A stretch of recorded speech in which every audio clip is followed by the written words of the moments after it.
훅 인터뷰. 모두를 위한, 모두를 향한, 모두의 궁금증 훅 인터뷰. 감사원이 문재인 정부의 이른바 통계 조작 의혹에 대해서 전방위 감사를 펼치고 있다고 합니다. 원희룡 국토부 장관, 만약 문재인 정부가 정권 유지를 위해 부동산 관련 통계를 조작했다면 그것은 바로 국정농단이라고 이렇게 비판하고 나섰는데요. 이게 무슨 말이죠? 감사원의 전방위 감사에 대해서 물어보겠습니다. 최재성 전 청와대 정무수석, 안녕하세요.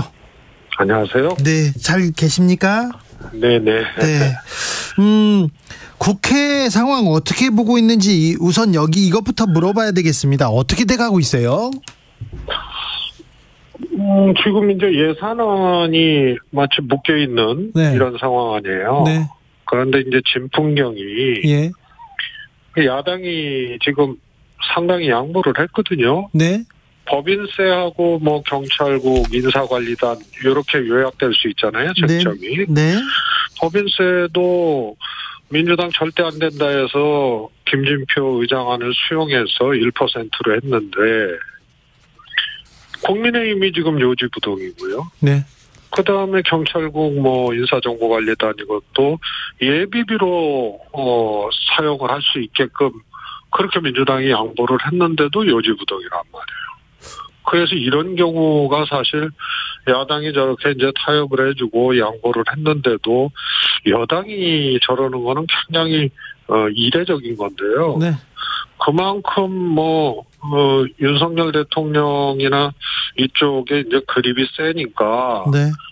국민의당이 국회 운영이라는 예산 정국에서 국회 운영이라는 데에 자율성이 1%도 없는 것 같은 그런 이제 반증이 아닌가 싶습니다. 지금 국민의힘에서 정부 여당이 지금 대통령실만 쳐다보고 있는 것 같다 이렇게 얘기하시는 건데요. 근데요, 예산안 매년 쉽지 않았어요. 그런데 여당하고 야당이 이렇게 충돌하고 대립하고 있을 때 그때 대통령실에서 좀 도와달라 이렇게 보내잖아요. 정무수석 이렇게 보내잖아요. 그렇습니다. 그렇죠. 그렇습니다. 그 문재인 정부 때도 그랬죠. 그렇습니다. 그리고 사실은 이제 앞에 과정 관리도 굉장히 중요하거든요. 네. 행정 컨트롤 타워의 정점이 대통령인데 지금은 그냥 야당 마구 찔러대고 직접적으로 또 야당이나 전 정부에 대해서 대통령이 직접 안 좋은 메시지를 날리고 줄줄이 지금 뭐 구속에 기소에 이런 상황에서 그냥 과정 관리도 아예 그냥 대통령은 안 한 거고요. 야당에게 어떤 협조 부탁이나 뭐 이런 것도 사실은 대통령이 전혀 안 하고 있는 거죠. 네, 정부하고 여당하고 야당하고 대치할 때 네. 정무수석 시절에요. 청와대에서. 네네. 그래서 대통령이 좀 야당 좀 다독여 달라, 여기 설득해 달라 해가지고 지금 수석님 보내고 막 그랬던 적도 있어요? 그렇습니다. 자주 그랬습니까? 네, 예. 그거는 뭐 예산 정국이나 이런 데서는 이제 당연한 건데요. 당연합니까? 네네. 그리고 특히 이제 당하고, 네. 그러니까 집권당이죠. 네. 뭐 제 입장에서는 민주당하고 야당과의 관계나 이런 것들도 예산 정국을 잘 풀기 위해서 어떻게 좀 했으면 좋겠다라고 오히려 이 집권당이죠. 집권당이 좀 설득도 하고 뭐 이런 과정들이 있었죠. 예, 알겠습니다. 이것도 하나 더 물어보겠습니다.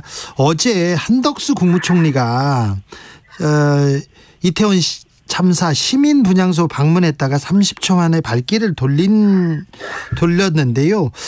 개인 자격으로 왔다 이렇게 얘기하셨다고 합니다. 이 말은 어떻게 들으셨습니까?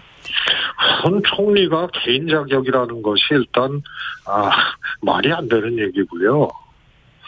그다음에 가서 뭐 머물렀던 시간도 그렇지만 아무런 메시지가 없잖아요. 네. 그래서 이게 무슨 쇼츠 영상 찍는 것도 아니고 쇼츠 영상이 이해할 수 없는 분들이에요. 거기 개인 자격으로 갔다는 것도 말도 안 되지만은 갔으면은 그래도 유족들 위로하고 대화도 하고 이래야 되는데 네. 그냥 30초 만에 그러고 온 거는 지금 무슨 조화인지 모르겠어요. 지나가다가 마음이 울컥해서 위로라도 좀 드려야 되겠다. 그렇게 해서 그냥 마음 가는 대로 그냥 들릴 수 있는 건 아닌가요?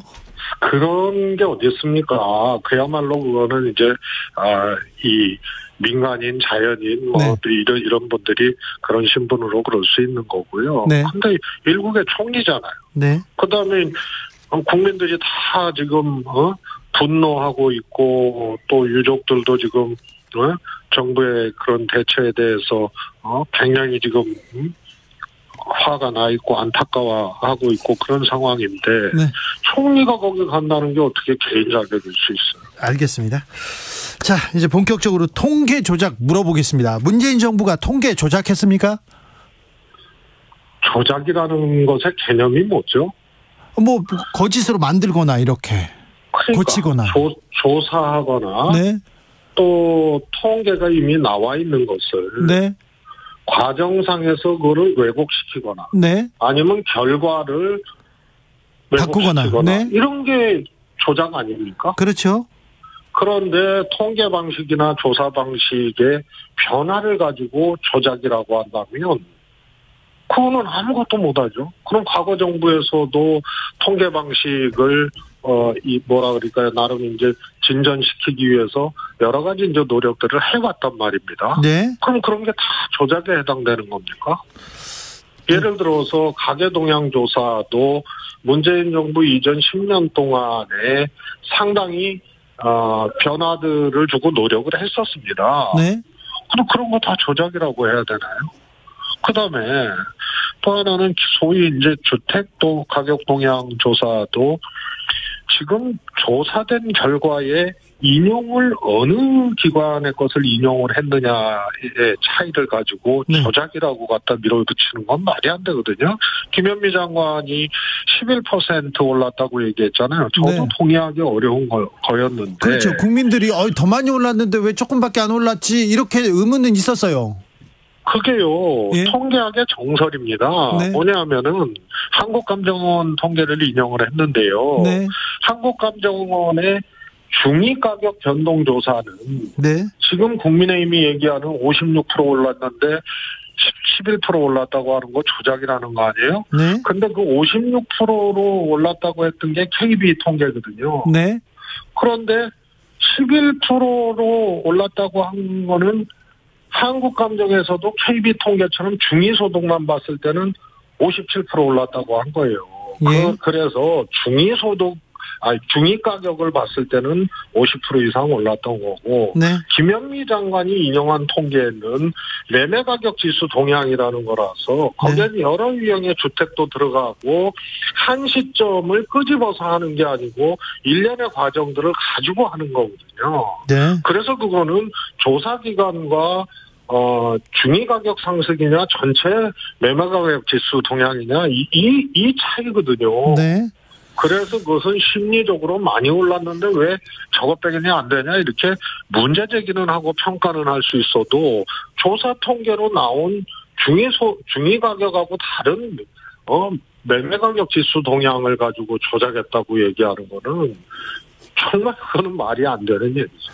기관에 따라서 조사 방법에 따라서 시기에 따라서 조금 달라질 수도 있잖아요.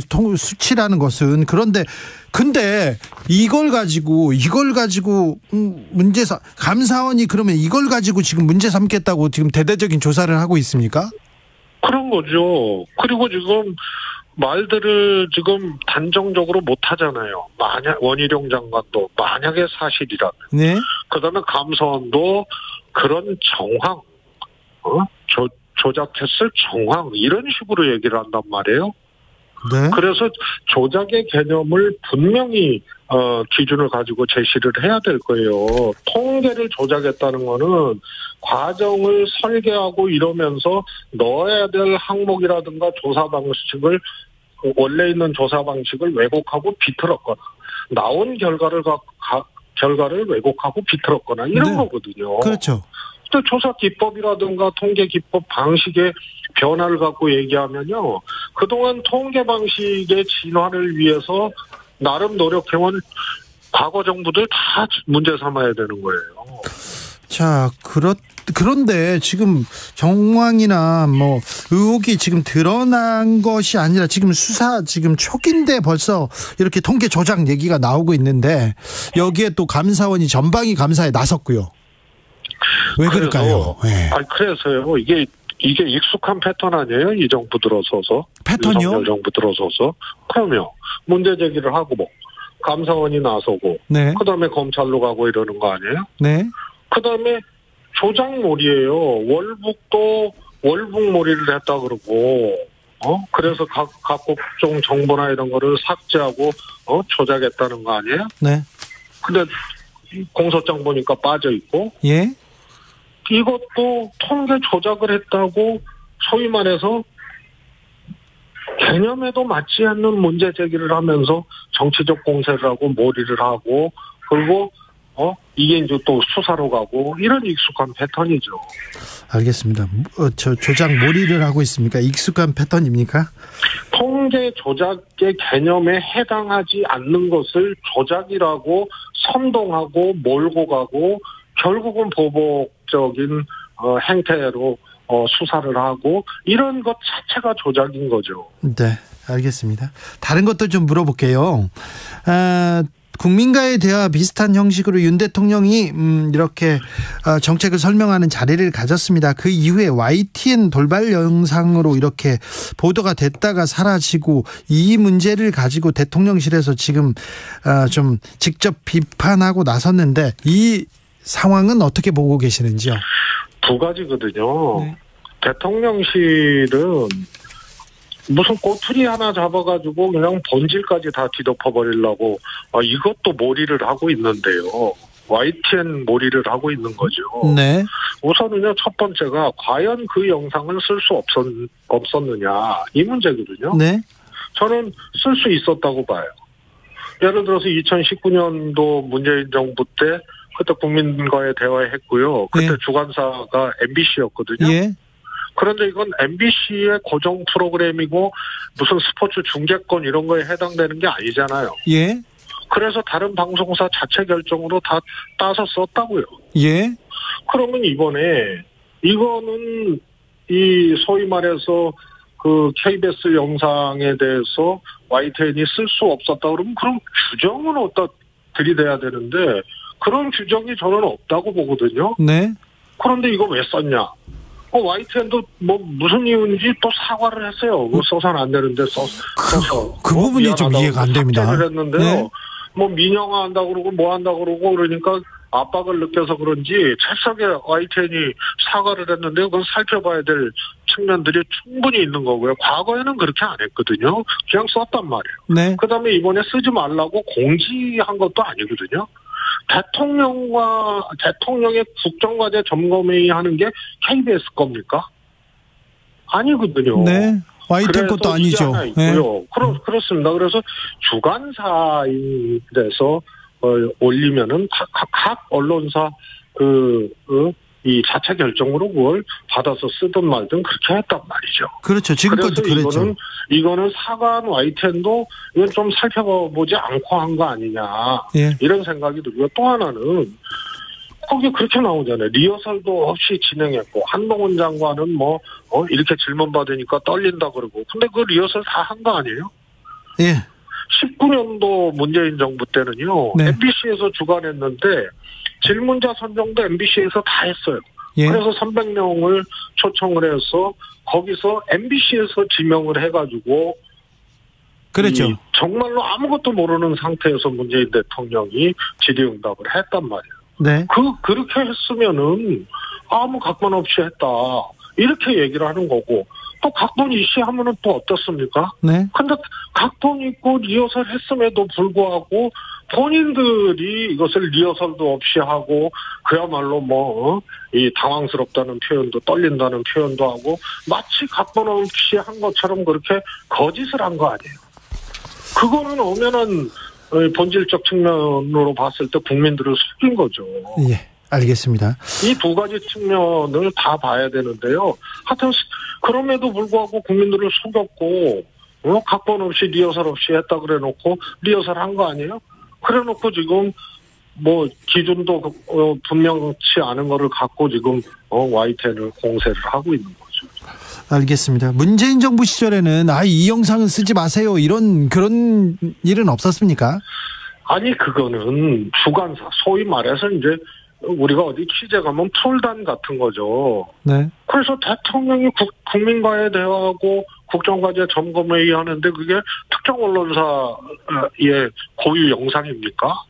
그래서 그걸 대행하는 방송사에서 그걸 올리면은 다른 방송사나 언론에서 알아서 그거는 결정해서 썼단 말이죠. 예. 근데 이거 안 된다고 하는 규정이 어디 있는지 모르겠어요. 저는. 네. 영상 무단 사용했다 이렇게 해서 방송국에서는 조금 방송사 간에서는 조금 좀 잡음이 있어요. 중계풀인 코리아풀 협의를 위반했다 해서 풀단 내 징계는 불가피하다 이런 얘기도 있는데 그건 기자들 사이에 있는 일이고 이걸 또 내보내지 않는다 꼭 안아야 되는지 저도 그 부분에 대해서는 동의할 수 없어요. 뭐 기자나 PD들 취재한 내용이잖아요. 아니 그렇습니다. 그리고 사실 이게 풀단 같은 경우에는 그런 성격이거든요. 네. 이게 대통령의 행사를 중계한다는 의미는. 네. 그다음에 또 하나 뭐 사족 같은 얘기지만 이 공중파에서 말이에요. 1시간 예정이면 1시간을 해야지 90분 예정인데 1시간을 연장하는 게 지난번에도 그랬고. 네. 그래서 이거는 대통령실에서 사실 언론과의 방송사와의 약속도 지키지를 못했던 거죠. 알겠습니다. 네. 많이 하면 열심히 한다. 많이 하면 좋아한다. 이렇게 생각하는 사람도 있어서 그렇게 길어졌나요? 생방송을 이렇게 대통령 행사를 이렇게 길어진다. 이거는 좀 드문 경우나. 그건 아무도 지적을 안 하고 있어요. 네. 생방송을 누구 맘대로 그렇게 막 90분짜리를 막 150분을 만들고 그리고 언론사나 방송사도 아무런 문제 제기를 안 하고 그대로 또 따라해요. 이 세상이 그냥 워낙 이 정권이 그냥 세고 막 이러니까 다들 겁먹고 그래서 그런지 몰라도. 알겠어요. 예, 뭐 상식에 어긋나는 것도 아무렇지도 않게 문제 제기도 안 하고 이렇게 받아들이고. 알겠습니다. 연말에는요 또 특사가 있을 예정인데요. 이명박 전 대통령 사면론 특사론 어떻게 보고 계십니까? 저는 민주당이 반대를 했어야 된다고 보고요. 네. 우선 이 사면의 대통령 사면권이 행사될 때 기준이 크게 두 가지거든요. 네. 하나는 이제 형기를 얼마나 채웠는지 예. 또 뭐 이런 것들도 보고요. 반성도 봤으면 좋겠어요. 그거는 뭐 하여튼 정치적 사건은 뭐 잘 모르겠고요. 네, 안 하더라도 뭐 사면한 사례들이 거의 다니까요. 정치적으로는요. 네. 그다음에 하나가 국민 여론이거든요. 예. 근데 이건 두 가지 다 해당 사안이 없는 것을 지금 사면한다 그러는데 거기에 이제 김공수 지사는 이번에 낑겨 들어간 게 아니고 윤석열 대통령 당선인 시절에 난리들을 쳤잖아요. 심지어는 예. 권성동 의원이 MB하고 김경수는 세트로 사면하는 거 얘기 다 끝났다. 그러니까 문재인 대통령 빨리 사면해라. 뭐 이런 식으로 얘기를 했거든요. 그렇죠. 근거도 없이요. 지금도 김경수 지사를 그냥 낑겨 넣기를 한 거란 말이에요. 그러니까 MB 사면에 대한 기준이나 아무리 대통령 고유 권한이라 하더라도 고려해야 될 것을 전혀 고려하지 아니하고 거기에 김경수 지사를 낑겨 들어가서 반쪽짜리 대통령 사면권 행사를 하려고 그랬기 때문에 이거 별로 국민 여론이 뒷받침이 안 될 거예요. 이건 사면하고 난 다음에도. 네. 이제 한명숙 전 총리까지 이렇게 나왔습니다. 하여튼 윤석열 대통령 후보 시절에도 사면한다 그러고 당선인 시절에도 문재인 대통령 사면 압박하고 8.15 때는 정작 자기들은 여론에 밀리니까 다른 문제로 막 그냥 지지율이 하락하고 이러니까 사면도 못하고 그러다가 형집행정지로 MB 대통령 풀어준 거 아니에요? 그때 제가 저거는 사면 가불이라 그랬어요. 예. 다시 옥에 들어갈 일 없을 거다. 그리고 그렇죠. 연내에 사면한다. 예. 그걸 딱 그 각본대로 하는 거예요. 그러면 대통령이랑 그렇게 하든지 거기에 M1 김경수 지사를 또 사면에 넣어가지고 그렇게 하니 불원서를 쓸 수밖에 없는 상황을 만들고, 이미 그 사면 불원서는 10일 날 쓴 거예요. 그게 세상에 알려진 거는 15일쯤이지만. 알겠습니다. 네. 국민의힘에서는 지금 전당대회 때문에 정신이 없는 것 같더라고요. 100% 당대표 당원 투표로 하겠다. 여기에 결선 투표 넣고 거기다가 역선택 방지 조항도 넣겠다. 이렇게 하고 있던데 어떻게 보고 계십니까? 제가 뭐 어디서도 얘기를 했지만 원래 정당의 그런 소위 당대표를 뽑거나 이런 룰은 한쪽에서 마음대로 이렇게 정하는 게 아니거든요. 근데 이것도 그야말로 제가 그런 표현을 했어요. 유신 개헌보다 더한 윤심 개정이다. 예. 어떻게 당대표를 뽑는 룰을 대통령의 그 손가락 가리키는 방향 하나로 그냥 일사불란하게 집권야당이 움직이면, 원래 정치관계법, 특히 선거법 개정이 있지 않습니까? 네. 한 번도 독자 통과를 다수당이 안 시켰어요. 왜냐하면 게임의 룰이기 때문에. 예. 그래서 여야가 그거는 완벽하게 합의를 해서 통과를 시키거든요. 네. 룰을 바꾸는 것을 힘이 있다고 마음대로 바꿔버리면 그 공정한 게임이 되겠습니까? 알겠습니다. 네. 유신 개헌이 아니라 윤심 개헌이다. 예술가 아버지여서 또 좀 라임을 또 막 살리시네. 네. 자, 수석님. 제가 좀 어처구니가 없으면 라임을 좀 살리는 경향이 있습니다. 예. 근데 정치가 복원이 되지 않는 것 같아요. 대화와도 타협도 정치를 하지 않는다. 이렇게 여당, 야당 이렇게 계속해서 평행선을 달린다. 이런 얘기 계속 나옵니다. 대통령은 야당 대표하고 대화하지 않는다. 여당, 야당도 소통하지 않는다. 계속 이렇게 나오는데, 그때 이렇게 여야가 교착 상태에 빠지면 대통령실 정무수석, 청와대 정무수석이 나가가지고 돌파구를 열지 않습니까? 대통령실이나 청와대에서. 그래야 되지 않습니까? 그렇게 노력을 하죠. 그래야죠. 근데 지금은 뭐가 안 되고 있습니까? 왜 이렇게 안 되는 거예요? 지금 대통령 때문에 안 되는 거예요. 대통령이 때문에요? 그렇습니다. 지금 여야가 대화가 안 되고 정치가 사라진 이유가 대통령 때문입니까? 지금 과정을 보십시오. 지난번에 국정조사 합의했다고. 네. 윤핵관 뭐라 그랬어요? 하지 말았어야 되는. 합의한 거 가지고 본인들은 뭐 본회의장에서 반대 투표도 던졌지만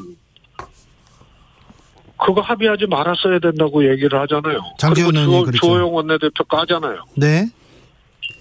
그다음에 운영위 국감장에서 네.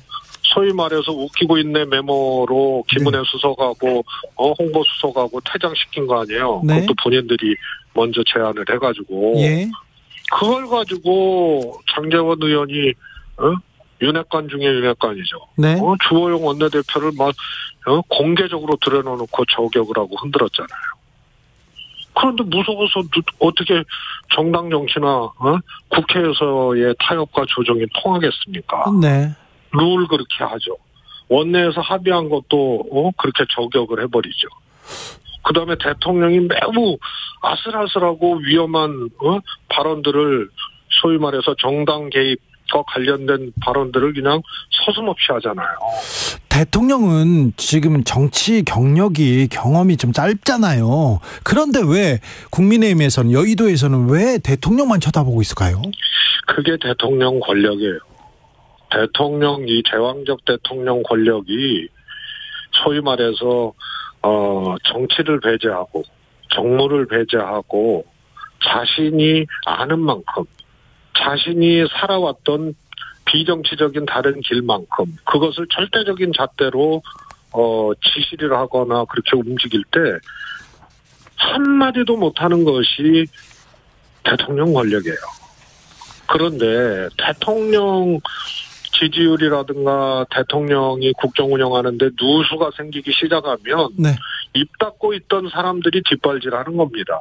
네. 다시 말해서 억눌려 있고 서슬퍼런 초기 권력에 정치도 실종되고 아무것도 할 수 없었던 사람들이라도, 그 집권당 사람들이라도 대통령이 흔들리고 균열이 가기 시작하면요, 서슬퍼런 정권을 그야말로 이 행주만큼도 이 여기지 않고 막 뒷발질 해야 되는 거예요. 우리가 과거에도 많이 봤잖아요. 알겠습니다. 노무현 대통령 말기에 열린우리당 의원들이 노무현 대통령 공개 저격하는 게 유행처럼 번지고 말이에요. 예. 윤석열 대통령도 아무 내용 없이 집권당을 그렇게 그립을 세게 지고 비정치적이고 비정무적인 걸로 그냥 자기 마음대로 정치를 재단을 하고 막 그렇게 하면요. 네네. 결국은 그거 화살되어 돌아오게 돼 있습니다. 화살되어서 돌아와서 뒷발질 합니까? 그러면? 뒷발질 하죠. 왜냐하면 윤석열 대통령이 우리 당을 지켜주고 윤석열 대통령이 총선을 이기게 만들고 윤석열 대통령이 정권 재창출하게 만들고 이렇게 못하면은 그거는 뒷발질 아니라 더한 것도 하는 거죠. 알겠습니다. 다음에는 스튜디오에서 얼굴 보고 얘기하겠습니다. 감사합니다. 네, 최재성 전 청와대 정무수석이었습니다. 정치 피로, 사건 사고로 인한 피로.